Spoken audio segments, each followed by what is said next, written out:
¿Alguna vez te has sentido drenado después de hablar con alguien, como si su sola presencia absorbiera tu paz y tu energía? La Biblia no ignora este tipo de relaciones. En Proverbios 22, 24, 25 leemos: no te hagas amigo de la gente iracunda, ni te juntes con los que pierden los estribos con facilidad, no sea que aprendas sus malas costumbres y tú mismo caigas en la trampa. Esta advertencia es clara. El entorno que nos rodea puede contaminar nuestro espíritu si no somos sabios. Hoy exploraremos cómo la palabra de Dios nos instruye a tratar con personas tóxicas sin perder la gracia, la templanza y la dirección divina. Te mostraremos cómo identificar estos comportamientos, responder con sabiduría espiritual y proteger tu corazón sin romper el mandamiento del amor. ¿Estás listo para entender lo que Dios tiene reservado para ti cuando enfrentas relaciones difíciles?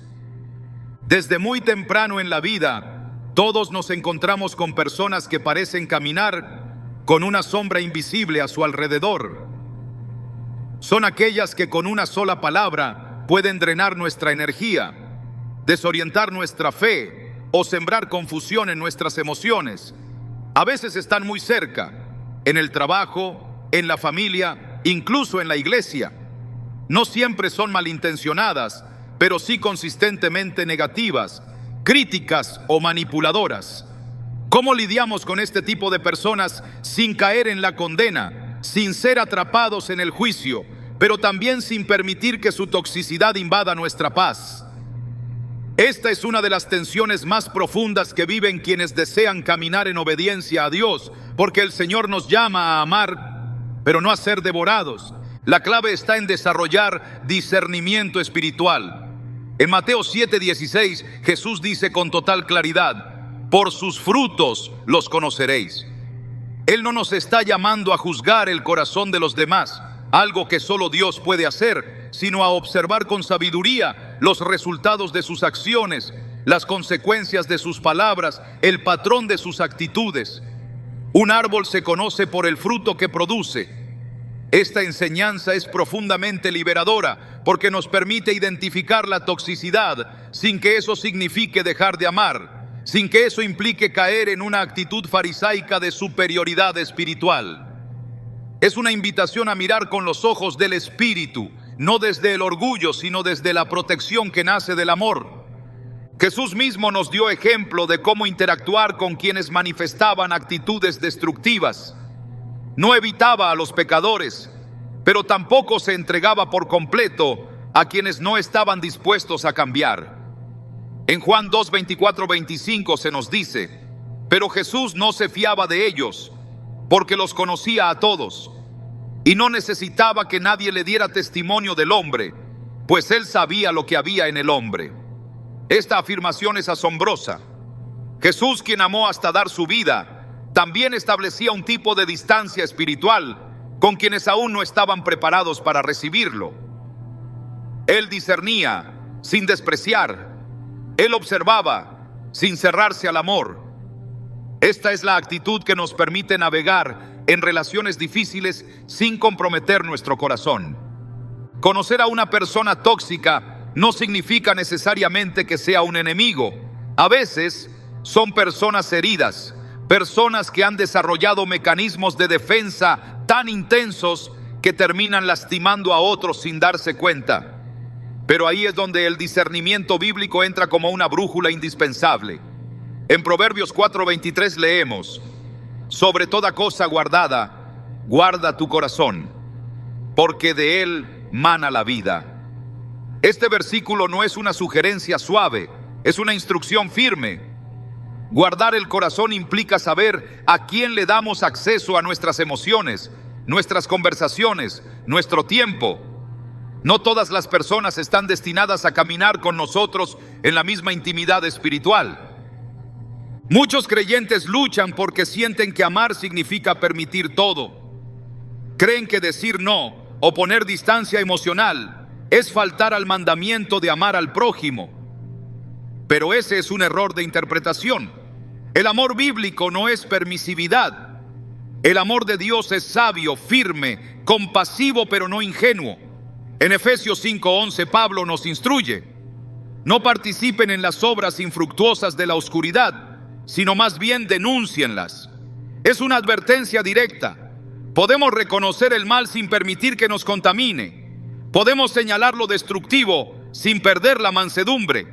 Podemos amar sin ser absorbidos por la amargura o la manipulación del otro. Recordemos la historia de Jesús y Pedro. En Mateo 16, 22, 23, Pedro trata de persuadir a Jesús de que no debe ir a la cruz.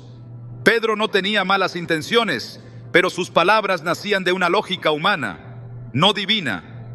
La respuesta de Jesús fue contundente: apártate de mí, Satanás, me eres tropiezo.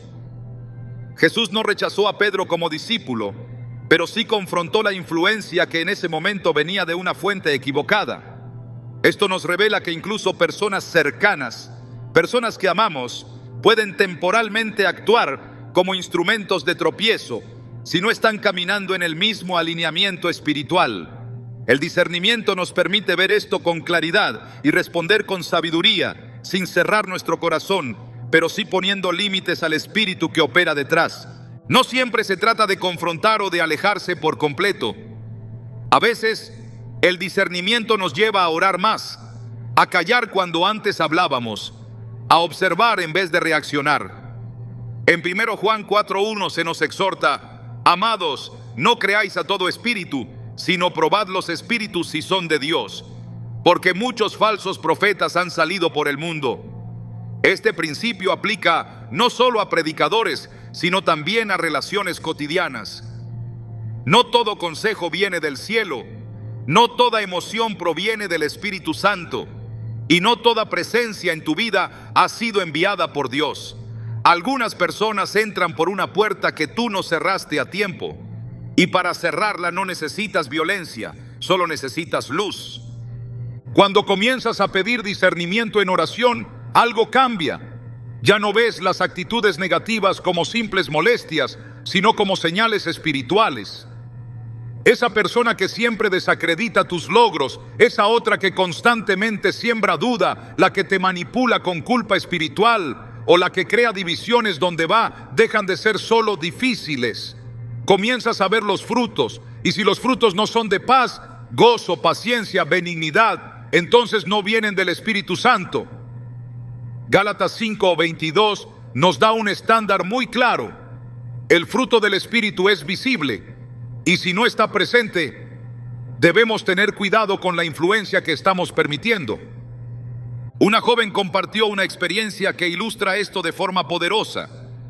Por años mantuvo una amistad con alguien que parecía cercana, pero constantemente la humillaba en público, la menospreciaba en privado y disfrazaba sus críticas como consejo espiritual. Esta relación la mantenía en un ciclo de inseguridad y culpa, creyendo que debía aguantar todo, porque eso es lo que haría una buena cristiana. Pero un día, mientras oraba, leyó Proverbios 13:20. El que anda con sabios, sabio será, mas el que se junta con necios será quebrantado. Fue como si Dios le hubiera quitado una venda. Comprendió que la toxicidad no siempre viene en forma de gritos o agresiones evidentes. A veces se esconde tras palabras suaves cargadas de veneno emocional. Con ese entendimiento, comenzó a tomar distancia emocional, sin dejar de orar por su amiga, pero protegiendo su corazón. Con el tiempo, su vida comenzó a florecer, no por rencor, sino por obediencia.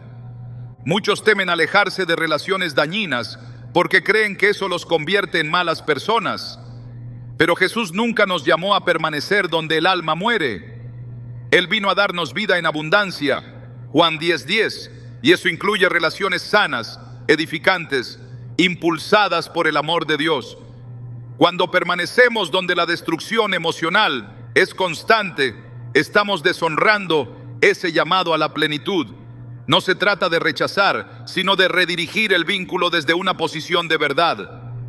A veces, eso implicará confrontación, otras veces solo silencio, y en ocasiones, una distancia definitiva. Pero todo debe nacer desde el discernimiento, no desde la ira. Alguien podría preguntarse, ¿y si esa persona tóxica es alguien muy cercano, como un familiar o un líder espiritual? Aquí el discernimiento se vuelve aún más crucial. Dios no nos llama a deshonrar, pero sí a protegernos. David, por ejemplo, tenía razones para odiar a Saúl. Fue perseguido, calumniado, expuesto a la muerte, pero nunca levantó la mano contra él. Sin embargo, eso no impidió que David tomara distancia. No se quedó cerca de quien quería matarlo solo por honrar la investidura. Supo cuándo alejarse, cuándo esconderse, cuándo guardar silencio y cuándo hablar. Esto nos muestra que el respeto y la protección personal pueden coexistir. Puedes honrar a alguien sin permitirle herirte una y otra vez. Puedes seguir orando por ellos desde lejos, sin que eso implique abrir las puertas al abuso emocional o espiritual. El discernimiento también te ayuda a ver cuándo tú mismo estás siendo la persona tóxica. Este punto no es fácil de reconocer, pero es vital. Hay momentos en los que nuestras heridas no sanadas, nuestro orgullo o nuestras frustraciones nos convierten en la fuente de tensión para otros. Aquí el Espíritu Santo obra con convicción, no con condena. En Salmo 139, 23, 24, David clama: examíname, oh Dios, y conoce mi corazón. Pruébame y conoce mis pensamientos, y ve si hay en mí camino de perversidad, y guíame en el camino eterno. Esta oración debe estar presente en todo proceso de discernimiento, no solo para ver lo que los demás hacen, sino para permitir que Dios nos muestre lo que hay dentro de nosotros. La sabiduría espiritual no es selectiva, es transformadora. No solo te protege, también te limpia. Cuando el discernimiento es auténtico, no produce orgullo, sino humildad. Nos ayuda a reconocer patrones, a perdonar desde la verdad y a establecer relaciones que realmente reflejen el reino de Dios. Porque el plan de Dios para nuestras vidas no incluye ambientes donde su presencia se ahoga, ni relaciones donde la luz no puede brillar. Con cada decisión, con cada conversación, con cada oración, Dios te está enseñando a ver más allá de las apariencias, a escuchar lo que no se dice, a sentir la paz o la inquietud que su espíritu deposita en ti como señales. Y cuando confías en esa guía, cuando caminas con los ojos abiertos del alma, todo cambia. Ya no te sientes culpable por proteger tu corazón.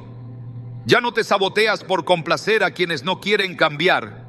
Ya no te desgastas intentando rescatar a quien no desea ser rescatado.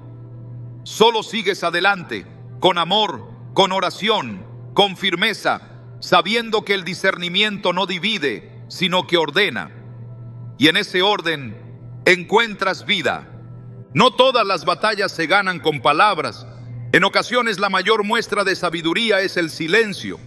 Cuando se trata de lidiar con personas tóxicas, el instinto natural suele empujarnos a defendernos, justificarnos o responder con igual intensidad. Pero la palabra de Dios nos presenta otra estrategia, una que no es pasividad, sino autoridad bajo control, una que no nace del miedo, sino del dominio espiritual.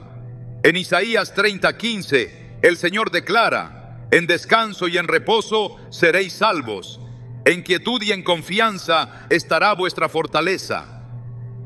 Esta no es una invitación a ceder ante la injusticia, sino a adoptar una postura guiada por el Espíritu, donde el silencio no significa derrota, sino poder. El silencio no es ausencia de acción, sino una forma elevada de resistencia. A lo largo de las Escrituras encontramos que Dios utiliza el silencio para posicionar a sus hijos en lugares de ventaja espiritual. Jesús, frente a sus acusadores, guardó silencio. En Mateo 27, 12, 14 se nos dice: y siendo acusado por los principales sacerdotes y por los ancianos, nada respondió. Pilato entonces le dijo: ¿no oyes cuántas cosas testifican contra ti? Pero Jesús no le respondió ni una palabra, de tal manera que el gobernador se maravillaba mucho. Este momento no fue debilidad, fue el máximo despliegue de control. Jesús no necesitaba demostrar nada. Él sabía quién era. Y cuando sabes quién eres en Dios, no necesitas defenderte ante quienes solo buscan provocarte. El mundo promueve la reactividad. Responde, ataca, defiéndete. Pero el reino de Dios opera en otro nivel. El silencio guiado por el Espíritu es una barrera que impide que la provocación encuentre eco en el alma. Cuando una persona tóxica lanza palabras diseñadas para herir, espera una reacción. Espera que te rebajes a su nivel. Pero cuando el silencio es tu respuesta, rompes el ciclo. No estás cediendo, estás ascendiendo. No estás ignorando, estás discerniendo. Proverbios 17, 27, 28. Lo afirma con claridad. El que ahorra sus palabras tiene sabiduría. El hombre prudente es de espíritu sereno. Aun el necio, cuando calla, es contado por sabio. Esta sabiduría no se aprende en un día, pero transforma la manera en que enfrentamos los conflictos. Callar no significa aceptar lo injusto. Significa que eliges tus batallas con sabiduría, que no todo merece tu energía, que no todo requiere tu voz. El silencio puede ser un acto de guerra espiritual. Cuando Nehemías fue confrontado por sus enemigos, ellos intentaron detener la obra de reconstrucción con palabras y amenazas, pero Nehemías no discutió. En Nehemías 6:3 respondió: estoy ocupado en una gran obra y no puedo ir. ¿Por qué cesaría la obra dejándola yo para ir a vosotros? Su respuesta fue firme pero breve. No se dejó arrastrar al terreno del conflicto. Eligió seguir construyendo en lugar de detenerse a debatir con quienes no buscaban edificación, sino distracción. El silencio también revela madurez espiritual. El alma que ha sido entrenada en la presencia de Dios aprende a escuchar más que a hablar. Aprende que la voz más importante no es la suya, sino la de Dios. En Eclesiastés 3:7 se nos recuerda que hay tiempo de callar y tiempo de hablar. Discernir cuál es parte de la formación espiritual. Una respuesta impulsiva puede cerrar puertas. Un silencio guiado puede abrir caminos. En momentos donde la tensión crece, donde la provocación es evidente, el silencio no es evasión, es alineación con el cielo. Cuando David fue injustamente perseguido por Saúl, no respondió con acusaciones ni insultos. Pudo haber hablado, pudo haber defendido su integridad, pero eligió el silencio y la obediencia. En 1 Samuel 24, cuando tuvo la oportunidad de vengarse, simplemente dijo: Jehová juzgará entre tú y yo. Esa declaración, sobria y firme, brotó después de mucho silencio. David no discutió, no se desvió. Su confianza estaba en que Dios vindicaría su causa. Esta actitud lo mantuvo en el centro de la voluntad de Dios y evitó que la amargura contaminara su corazón. Hay momentos en los que el silencio no es solo recomendable, sino necesario. Cuando las palabras se convierten en armas, el silencio es escudo. Cuando el ambiente está cargado de manipulación, el silencio es protección. Y cuando no hay voluntad de diálogo verdadero, el silencio preserva la dignidad del alma. El sabio no es aquel que siempre tiene una respuesta, sino aquel que sabe cuándo su silencio dice más. En Proverbios 10:19 encontramos: en las muchas palabras no falta pecado, mas el que refrena sus labios es prudente. Esta prudencia es una forma de gobierno interior que honra a Dios y protege la paz. El Espíritu Santo no solo habla, también enseña a callar. Su dirección no siempre viene en forma de palabras proféticas o impulsos para declarar. A veces su guía se manifiesta en el control de la lengua. Santiago 1:19 nos instruye: todo hombre sea pronto para oír, tardo para hablar, tardo para airarse. Esta lentitud para hablar no es lentitud mental, es sensatez espiritual. En medio de una discusión con una persona tóxica, el silencio puede ser la única forma de no contaminarse con el mismo espíritu. No se trata de represión, sino de autoridad, de entender que no todas las batallas se ganan hablando.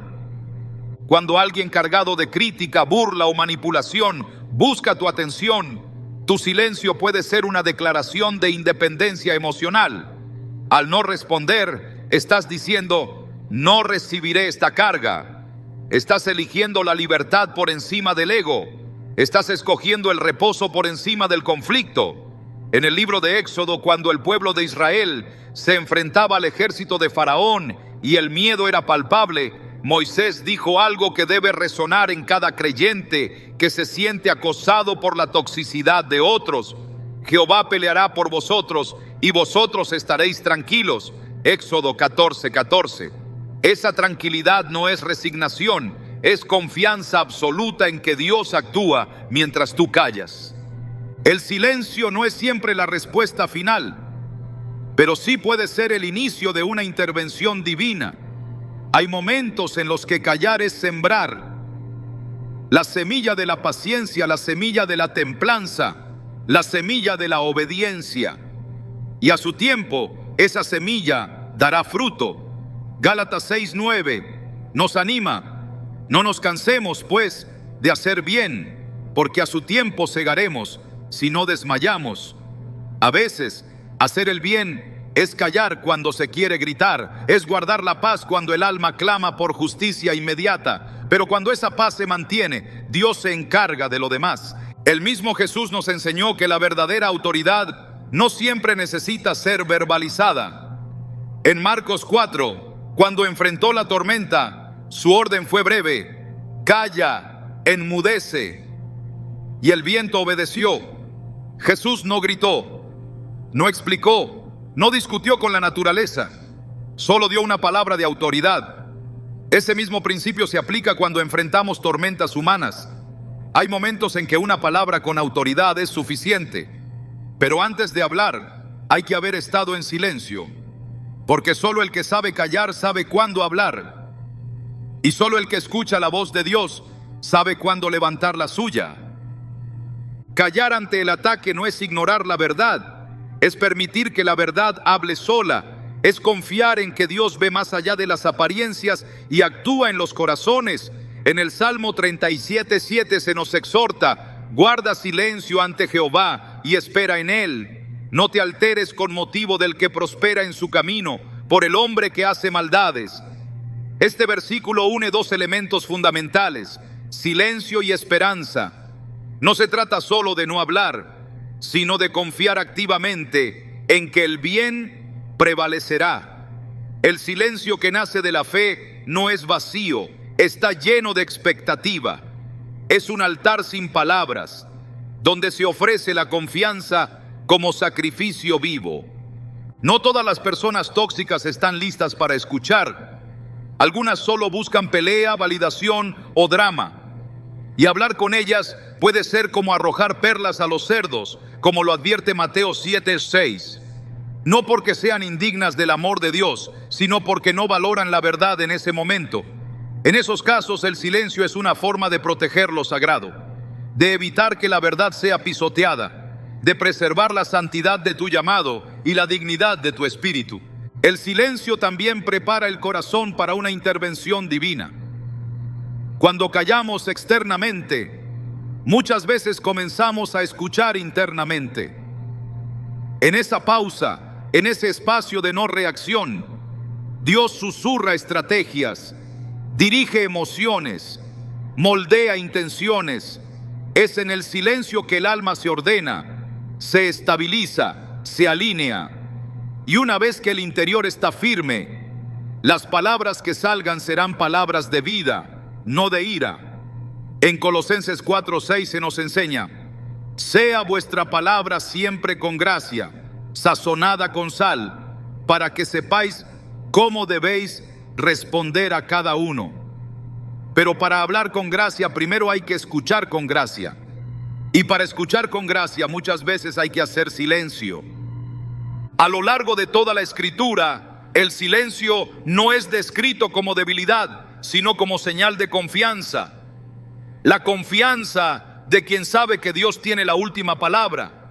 La confianza de quien no necesita ganar una discusión para tener paz.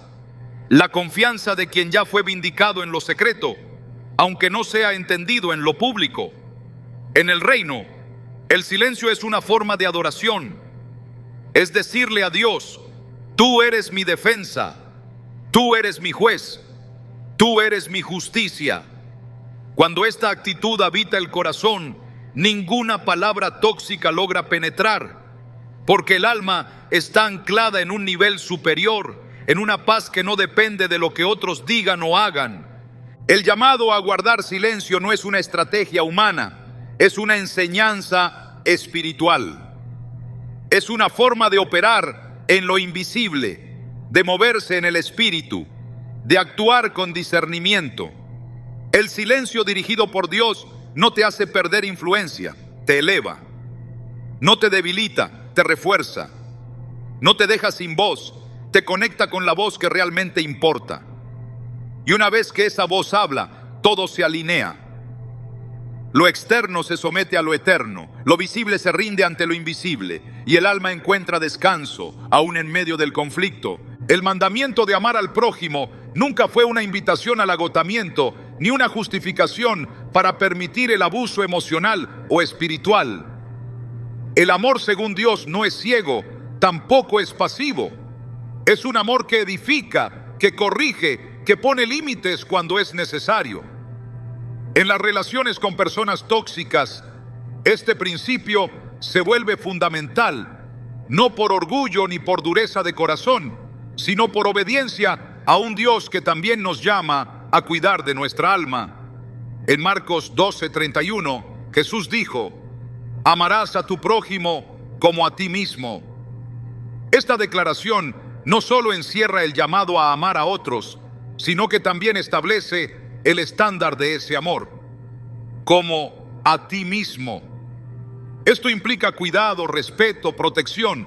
No puedes amar al otro de forma saludable si te estás descuidando en el proceso. Muchas veces se confunde el amor con la tolerancia absoluta. Se cree que para agradar a Dios hay que soportarlo todo, ceder siempre, permanecer en ambientes o relaciones que deterioran poco a poco la paz interior. Pero esto no es lo que enseñan las Escrituras. Incluso Jesús, en su perfecta compasión, se apartaba de las multitudes, se retiraba de ciertos lugares, dejaba de hablar cuando los corazones no estaban dispuestos a escuchar. En Mateo 10:14 instruyó a sus discípulos: y si alguno no os recibiere, ni oyere vuestras palabras, salid de aquella casa o ciudad y sacudid el polvo de vuestros pies. Esta no fue una enseñanza circunstancial, fue un principio espiritual. Cuando el corazón del otro no está abierto a la verdad, insistir más allá de lo necesario no transforma, contamina.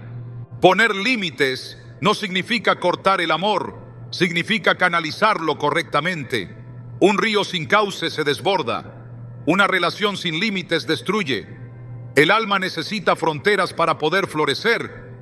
El respeto mutuo solo es posible cuando ambos entienden que no todo está permitido, que hay zonas sagradas que no deben cruzarse, que la dignidad del otro es un territorio que merece cuidado. En Proverbios 25:17 se nos da un consejo sabio: detén tu pie de la casa de tu vecino, no sea que hastiado de ti te aborrezca. Este versículo, aunque breve, revela una verdad profunda. Incluso lo bueno en exceso, sin límites, puede volverse destructivo. La sabiduría consiste en saber hasta dónde llegar y cuándo retirarse.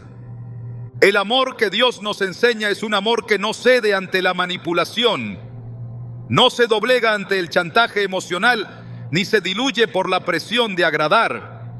Jesús amó perfectamente, pero no fue complaciente. No dejó que las expectativas ajenas definieran sus pasos. Su identidad y su misión estaban ancladas en el Padre, no en la aprobación de los hombres. En Juan 6:15, después de que la multitud quiso hacerlo rey por la fuerza, se nos dice: pero entendiendo Jesús que iban a venir para apoderarse de él y hacerle rey, volvió a retirarse al monte él solo. Rechazó el halago que intentaba desviar su propósito. Se retiró. Marcó el límite. No todo ofrecimiento es bendición. No toda compañía es asignación divina. Hay momentos en los que retirarse es obedecer. Cuando se trata de relaciones tóxicas, muchas veces se siente una lucha interna entre la fidelidad al otro y la fidelidad al llamado. Pero cuando esa relación comienza a interferir con la voz de Dios, cuando el vínculo empieza a distraer de la paz, del enfoque, de la obediencia, es momento de poner un alto. No desde la ira, sino desde la claridad. No con confrontación, sino con determinación. En 2 Corintios 6:14, el apóstol Pablo escribe: no os unáis en yugo desigual con los incrédulos, porque ¿qué compañerismo tiene la justicia con la injusticia? Aunque este versículo ha sido aplicado comúnmente a relaciones sentimentales, su principio abarca todas las asociaciones que afectan nuestra santidad. El yugo desigual no siempre es religioso, también puede ser emocional, espiritual, relacional. Cuando uno busca la paz y el otro el conflicto, cuando uno desea la verdad y el otro la manipulación, el yugo se vuelve una carga que no edifica. El límite saludable es una manifestación de madurez espiritual. Requiere discernimiento, pero también valentía. Hay quienes se quedarán desconcertados cuando empieces a poner límites, porque se habían acostumbrado a tu silencio, a tu disponibilidad incondicional, a tu constante necesidad de agradar. Pero establecer una frontera no es ofensa, es protección. En ocasiones, el acto más amoroso que puedes ofrecerle a alguien es no permitirle seguir haciendo daño. No porque dejes de quererle, sino porque eliges no acompañar su autodestrucción, ni permitir que te arrastre con ella. En Gálatas 1:10, Pablo lo deja claro: ¿busco ahora el favor de los hombres o el de Dios? ¿O trato de agradar a los hombres? Pues si todavía agradara a los hombres, no sería siervo de Cristo. Este versículo revela que a veces ser fiel al llamado implica decepcionar expectativas humanas. En los evangelios vemos cómo Jesús no permitía que el dolor de otros lo manipulara. Sí, sanaba, sí, liberaba, pero no respondía a todos de la misma manera. No se dejaba controlar por la urgencia ajena. Sabía cuándo actuar, cuándo esperar y cuándo pasar de largo. En Lucas 4:42-43, después de sanar a muchos, la multitud quiso retenerlo, pero Jesús respondió: es necesario que también a otras ciudades anuncie el evangelio del reino de Dios, porque para esto he sido enviado. No se quedó donde era aclamado, si eso significaba descuidar su propósito. Saber decir no también es parte del servicio. Saber retirarse también es parte del llamado. Saber cuándo no es tu batalla es parte de la estrategia divina. Hay relaciones que desgastan más de lo que edifican, vínculos que demandan más de lo que ofrecen, personas que absorben sin límites y que nunca están satisfechas. En tales casos, la obediencia a Dios implica reconocer que no somos el salvador de nadie, que solo Él puede cambiar los corazones, que nuestra tarea no es soportar todo, sino obedecer en todo. El orgullo espiritual muchas veces se disfraza de sacrificio, pero no todo desgaste es cruz. No todo dolor es señal de que estás cumpliendo tu propósito. En Oseas 4:17 se nos da un mandato que puede parecer duro, pero es profundamente revelador. Efraín se unió a los ídolos, déjalo. Hay momentos en que Dios mismo dice: suéltalo, déjalo, no lo retengas más, ya diste lo que debías dar. Ahora continúa. El silencio, tratado anteriormente, es muchas veces el primer muro de contención. Pero cuando el silencio no basta, el límite debe ser más claro. Distancia, separación, reordenamiento de prioridades. Y todo esto debe hacerse con oración, con humildad, con sabiduría, pero también con decisión. Porque si no proteges lo que Dios depositó en ti, otros lo harán a su manera. La misión que te fue confiada necesita espacio. No puede desarrollarse en ambientes donde reina el caos. El Espíritu Santo no opera en medio del desorden emocional. En 1 Corintios 14:33 se nos recuerda: porque Dios no es Dios de confusión, sino de paz. Y donde no hay paz, no hay habitación para su presencia. La madurez espiritual consiste en reconocer que no estás llamado a salvar a todos, ni a entender todo, ni a justificar lo injustificable. Estás llamado a guardar tu corazón, a cultivar tu paz, a obedecer la voz de Dios por encima de cualquier voz humana. No puedes ser canal de vida si estás drenado por dentro. No puedes ser luz si constantemente estás apagándote para no molestar. No puedes ser guía si vives extraviado emocionalmente por querer sostener lo insostenible. En Hebreos 12:1 se nos exhorta: despojémonos de todo peso y del pecado que nos asedia y corramos con paciencia la carrera que tenemos por delante. Algunas relaciones no son pecado, pero sí peso. Y ese peso, aunque parezca noble, te está alejando de la carrera que fuiste llamado a correr. El límite, bien puesto, es una señal de que has entendido tu valor, que reconoces tu identidad en Cristo, que ya no necesitas la validación de personas que no saben amarte correctamente.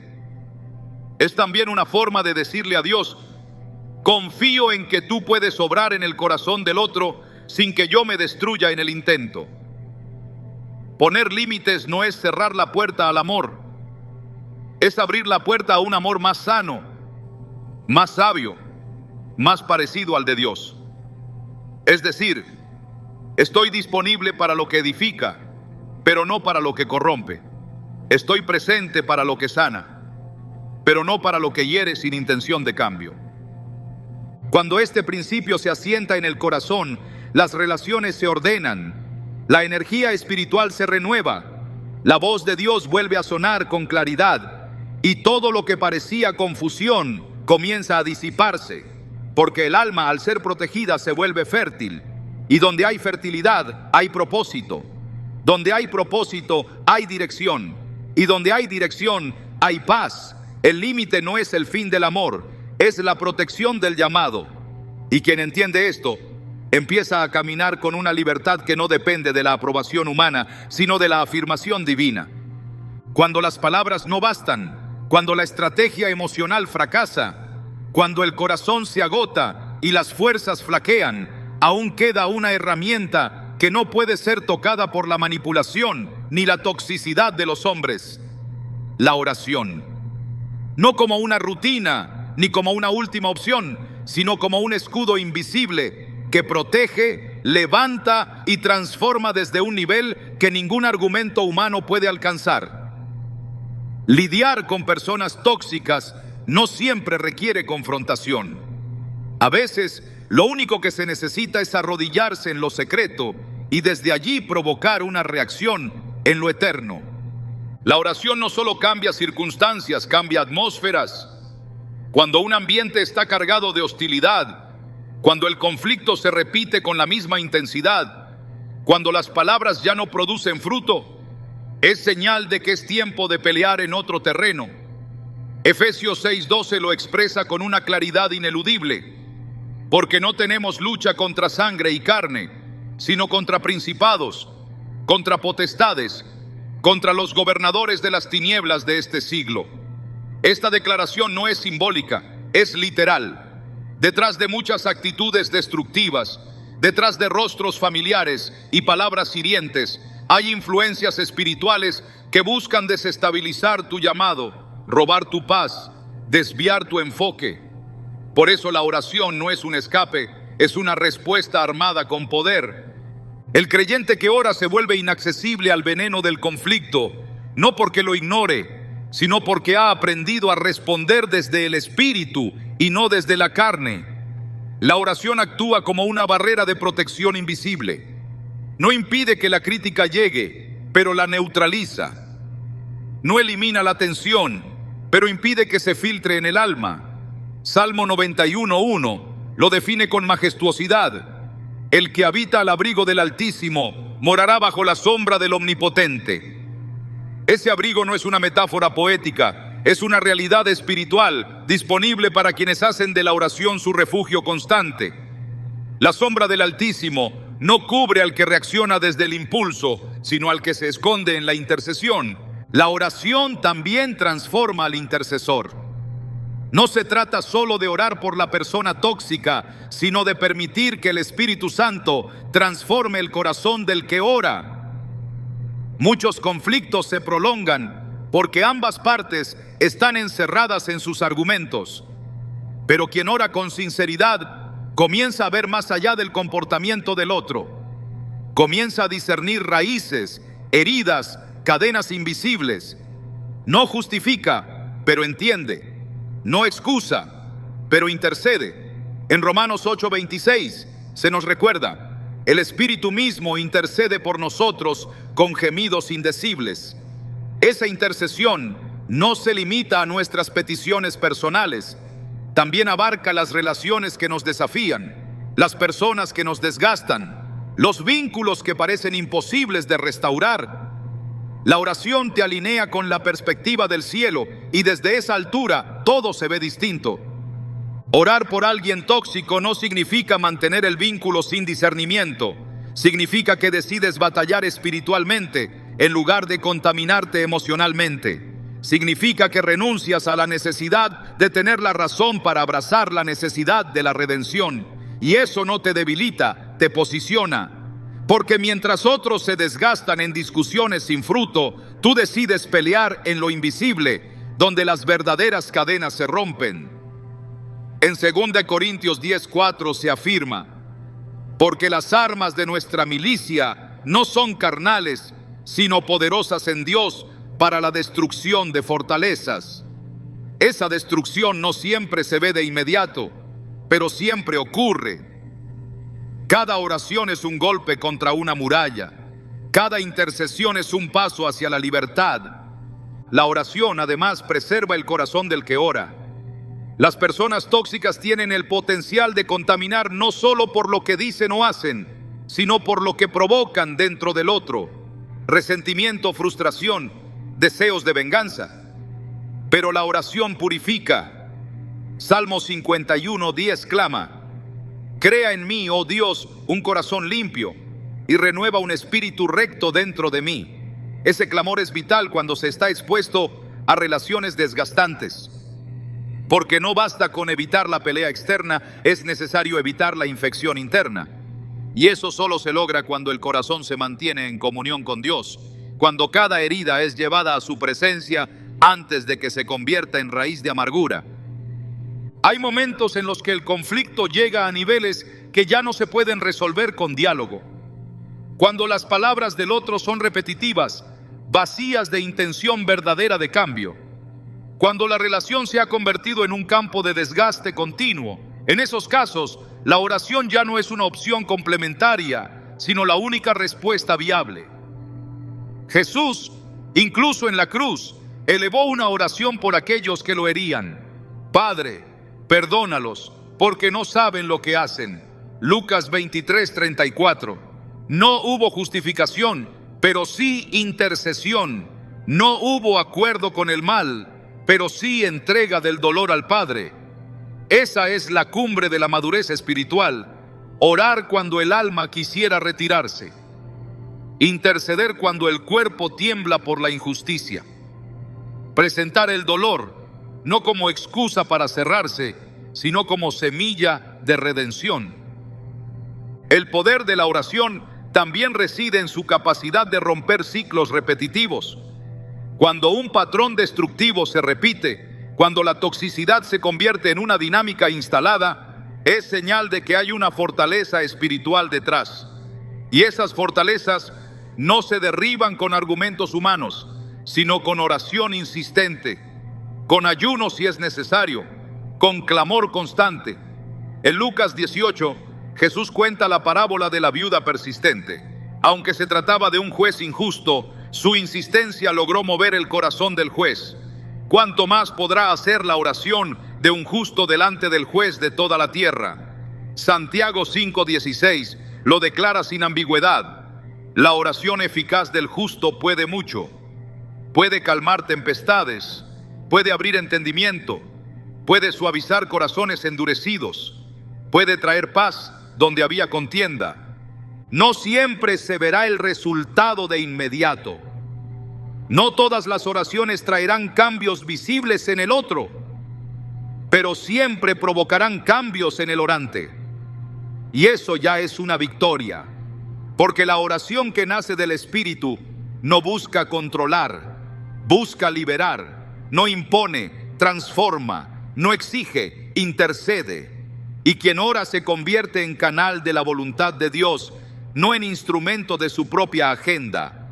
La diferencia es radical.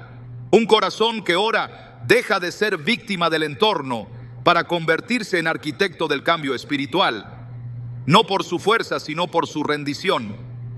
Es importante también entender que hay batallas que solo se ganan en lo secreto. Jesús lo enseñó en Mateo 6:6. Mas tú, cuando ores, entra en tu aposento y cerrada la puerta, ora a tu Padre que está en secreto. Esa oración íntima, libre de espectáculo, es la que desata resultados duraderos. Cuando se trata de personas tóxicas, la oración en lo secreto protege al intercesor del orgullo y del deseo de venganza, porque no ora para que el otro cambie por obligación, sino para que Dios obre según su perfecta voluntad. Esa entrega es lo que activa el mover divino. Es lo que impide que el alma se convierta en reflejo del conflicto. La intercesión también es una forma de resistencia.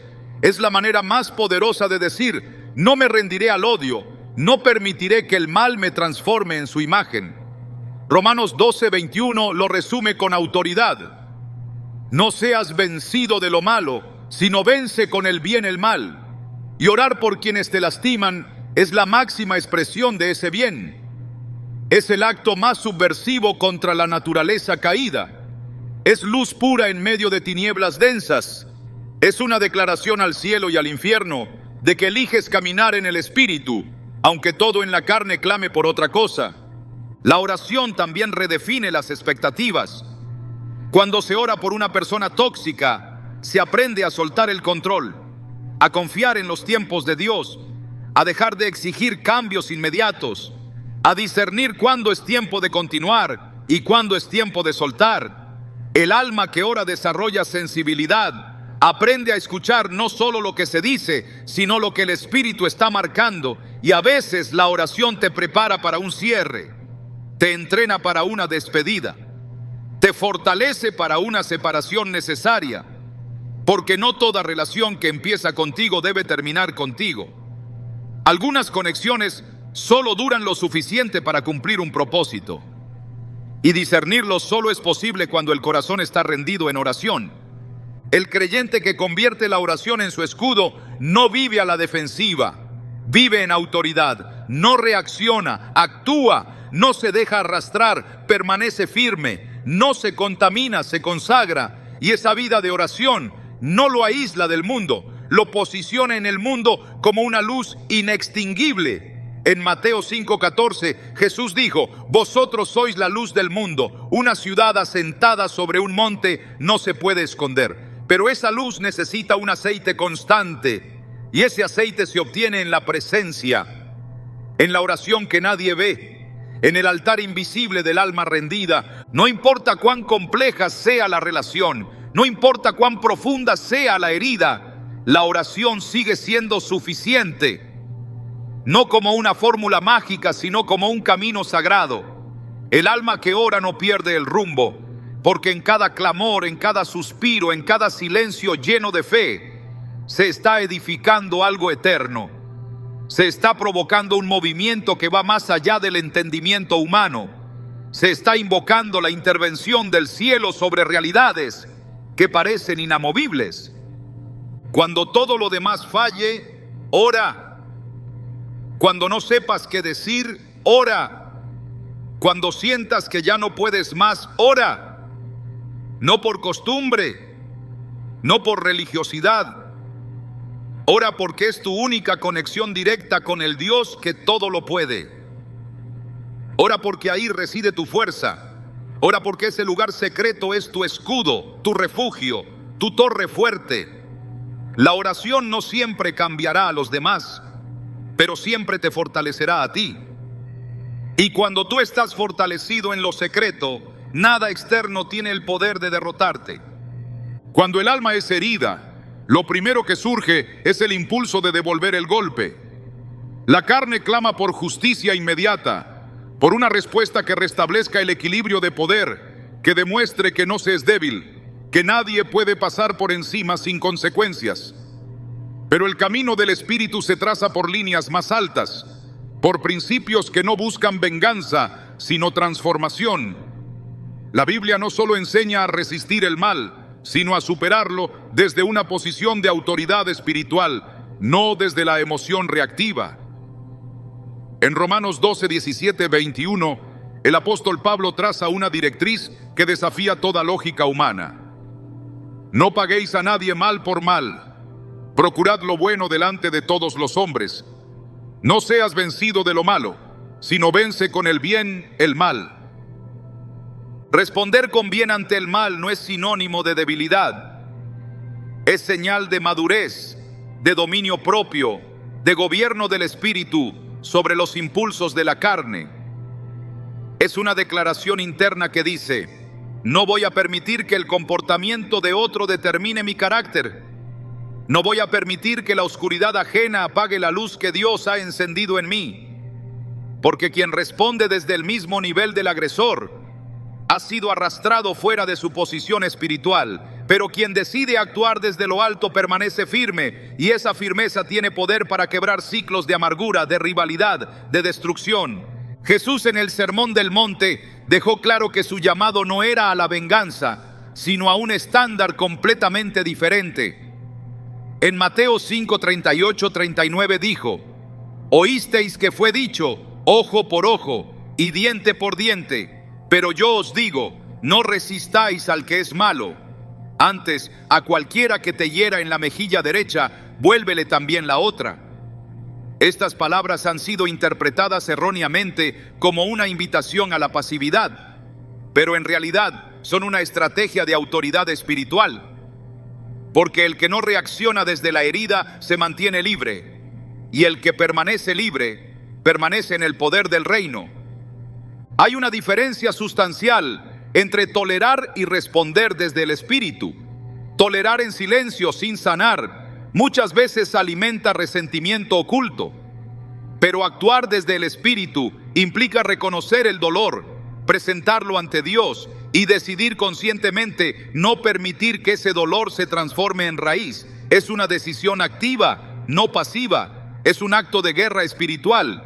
En 1 Pedro 3:9 leemos: no devolváis mal por mal, ni maldición por maldición, sino por el contrario, bendecid, sabiendo que fuisteis llamados para que heredaseis bendición.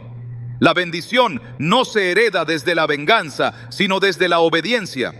La reacción que nace de la carne busca castigar, humillar, imponer una supuesta justicia. Pero esa reacción contamina, desgasta y abre puertas a otros males. La respuesta que nace del Espíritu, en cambio, está guiada por la sabiduría de lo alto. Es lenta para airarse, prudente al hablar, guiada por la mansedumbre que no es debilidad, sino poder bajo control. Santiago 1:20 nos da una razón clara para este llamado al autocontrol. La ira del hombre no obra la justicia de Dios. Esto significa que por más legítimo que parezca el enojo, por más justificado que parezca el deseo de responder con la misma moneda, si esa respuesta no está dirigida por Dios, no producirá el resultado justo, solo generará más caos. Jesús mismo fue el ejemplo perfecto de esta forma de responder. Cuando fue acusado injustamente, no se defendió. Cuando fue golpeado, no maldijo. Cuando fue crucificado, no reclamó.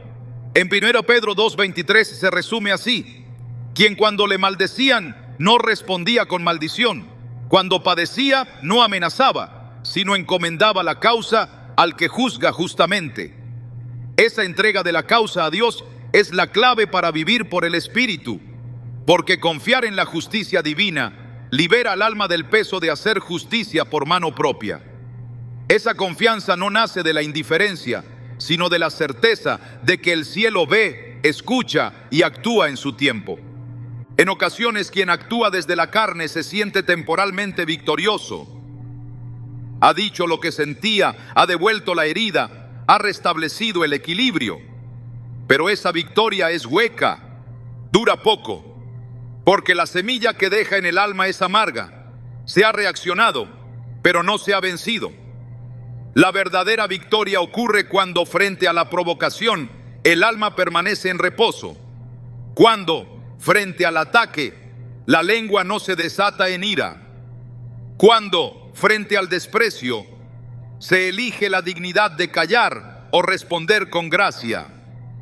Proverbios 15:1 lo expresa así: la blanda respuesta quita la ira, mas la palabra áspera hace subir el furor. Esta no es solo una estrategia comunicacional, es un principio espiritual. El Espíritu Santo habita en aquellos que han sido regenerados por Cristo, pero no siempre gobierna cada área de sus vidas. La respuesta frente al conflicto es uno de los campos donde se evidencia con mayor claridad si es la carne o el espíritu quien domina. Gálatas 5:22-23 describe el fruto del espíritu como amor, gozo, paz, paciencia, benignidad, bondad, fe, mansedumbre, templanza. Cada uno de estos frutos es incompatible con la reacción impulsiva, con el deseo de herir, con el impulso de responder al mal con más mal. El fruto no es un ideal abstracto, es el resultado natural de una vida conectada al Espíritu, incluso en medio de la provocación.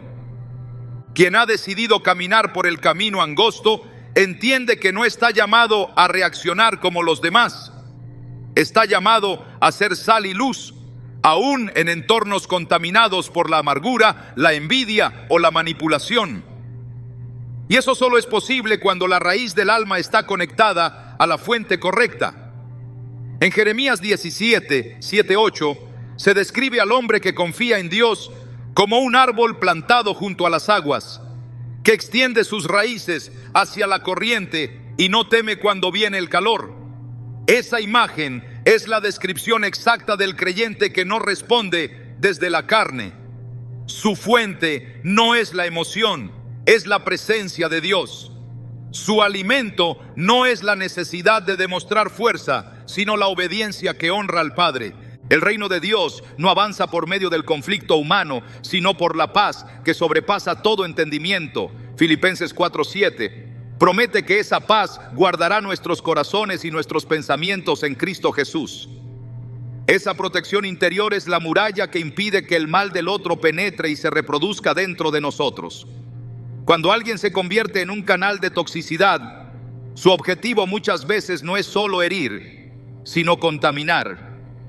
Pero la paz de Dios es un filtro, un escudo, un muro que impide que lo externo destruya lo que Dios ha construido internamente.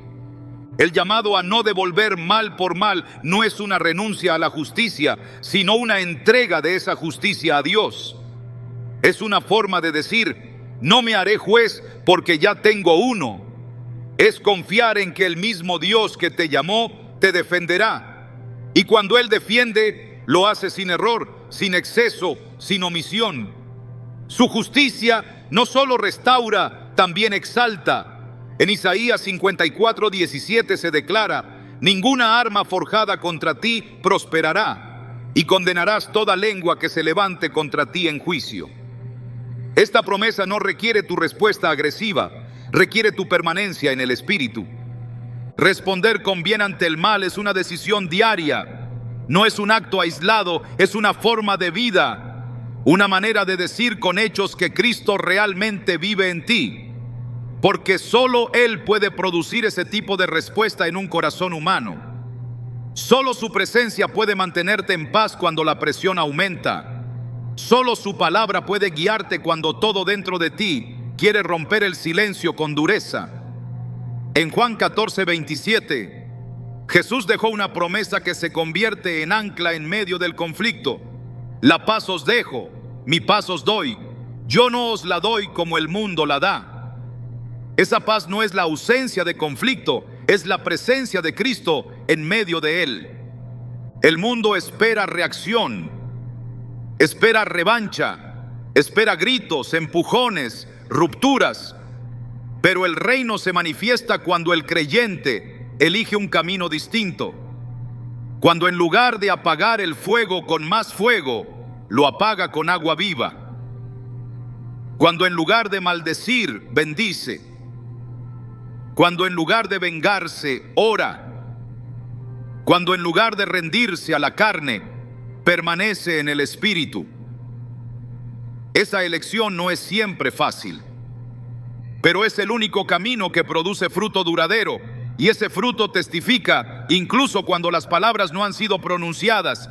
El llamado de Dios sobre una vida no siempre es comprendido por quienes la rodean. El propósito divino que arde dentro de un corazón puede resultar incómodo para aquellos que no han despertado al suyo. Por eso, uno de los mayores desafíos al lidiar con personas tóxicas no es solo resistir sus palabras o evitar sus ataques, sino mantenerse firme en la dirección que Dios trazó, sin permitir que su presencia desvíe el rumbo. Nehemías entendió esto cuando los enemigos intentaron distraerlo con insistencias disfrazadas de diálogo. Su respuesta fue clara: estoy ocupado en una gran obra y no puedo ir. Nehemías 6:3. Esa declaración es una llave espiritual. No se trataba de arrogancia, sino de conciencia. Sabía lo que Dios le había encomendado y no permitiría que voces externas interrumpieran lo sagrado. Muchas veces la toxicidad no se presenta con gritos ni ofensas directas, sino con sutiles palabras que intentan sembrar duda. La serpiente en el Edén no gritó, susurró: con que Dios os ha dicho. Génesis 3:1. Así opera el sabotaje espiritual, no siempre con confrontación, sino con sugerencias que desvían, que hacen vacilar, que debilitan la convicción. Por eso, proteger el propósito implica cerrar el oído a voces que no están alineadas con la visión que Dios depositó.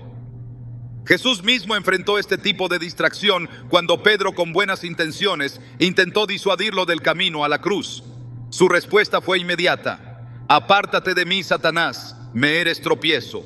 Mateo 16:23. No habló a Pedro como persona, sino al espíritu detrás de sus palabras. El que protege su propósito no cede, discierne. La fidelidad al llamado requiere enfoque, requiere saber cuándo hablar y cuándo seguir avanzando en silencio. No todas las batallas deben librarse, algunas solo buscan sacarte del terreno donde fuiste plantado. Salmo 1 describe al justo como árbol plantado junto a corrientes de aguas. Ese árbol no se mueve, crece donde Dios lo puso. La constancia es una forma de resistencia espiritual. No ceder ante provocaciones, no detener la marcha por quienes no entienden el camino, no modificar el mensaje por temor al rechazo. Pablo lo dejó claro en Gálatas 1:10. ¿Busco ahora el favor de los hombres o el de Dios? Proteger el propósito es guardar la herencia. Es vivir consciente de que lo que se lleva dentro es más grande que cualquier oposición externa. Es caminar con la firmeza de quien sabe que fue separado para algo eterno y no puede arriesgarlo por conversaciones sin fruto o vínculos sin alineamiento. Es tomar la cruz cada día, con los ojos puestos en el que llama, no en los que critican, porque el que llamó es fiel y lo que él comenzó también lo perfeccionará. La verdadera victoria no se encuentra en el silencio que evita el conflicto, ni en el límite que protege la paz, ni siquiera en la respuesta sabia que desactiva la provocación. La victoria final ocurre cuando el corazón permanece puro, porque en un mundo herido, donde la hostilidad se disfraza de sinceridad y la crítica se justifica como preocupación, la mayor conquista espiritual es no permitir que el trato de los demás deforme lo que Dios ya definió en ti. Quien ha lidiado con personas tóxicas y aún conserva la compasión, no ha perdido, ha vencido. Quien ha soportado la presión sin cerrar su alma, ha dado evidencia de que el reino de Dios habita en lo profundo. La meta no es solo relacionarse mejor, es salir de cada batalla más parecido a Cristo, no más parecido a quienes intentaron arrastrarte. Porque cada roce, cada herida, cada palabra injusta se convierte en una herramienta de formación cuando el Espíritu es quien gobierna. Dios no solo te llama a resistir con sabiduría, te llama a florecer sin resentimiento, a caminar sin el peso del pasado, a brillar sin la sombra del dolor. Es fácil ser fuerte en aislamiento, pero el verdadero carácter se revela en el roce continuo con aquello que desafía tu fe, tu identidad y tu propósito. Es ahí donde se prueba el oro, donde se define el espíritu, donde se revela lo eterno. No estás solo en esta batalla. El maestro mismo caminó entre fariseos que cuestionaban, discípulos que no comprendían y multitudes que oscilaban entre la admiración y el rechazo. Pero nunca dejó que eso contaminara su fuente. Nunca permitió que las opiniones ajenas le hicieran olvidar la voz que lo había afirmado desde el cielo. Este es mi Hijo amado, en quien tengo complacencia. Mateo 3:17. Esa misma voz sigue resonando sobre ti. No defines tu valía por la forma en que otros te tratan. La defines por lo que el Padre ya declaró sobre tu vida. Lidiar con personas difíciles no es solo una habilidad relacional, es una evidencia del fruto que has cultivado en lo secreto. No todos verán lo que hiciste en oración, no todos entenderán por qué no respondiste, pero el cielo sí lo registra. Porque cada vez que eliges la gracia por encima del juicio, la templanza por encima de la ira, la dignidad por encima del impulso, estás construyendo en lo invisible un legado que nadie puede robarte. Has sido llamado a influenciar sin contaminarte, a amar sin perder tu forma, a corregir sin endurecerte, a avanzar sin dejar que lo tóxico se instale en tu interior. Y si alguna vez dudas de si vale la pena tanto esfuerzo, recuerda que el mundo no será transformado por quienes tienen la última palabra, sino por aquellos que tienen el último corazón limpio. Esa es la señal de los verdaderos hijos de Dios. Esa es la marca de quienes han aprendido a lidiar con el conflicto sin perder la comunión. Y esa es la victoria que nadie podrá arrebatarte.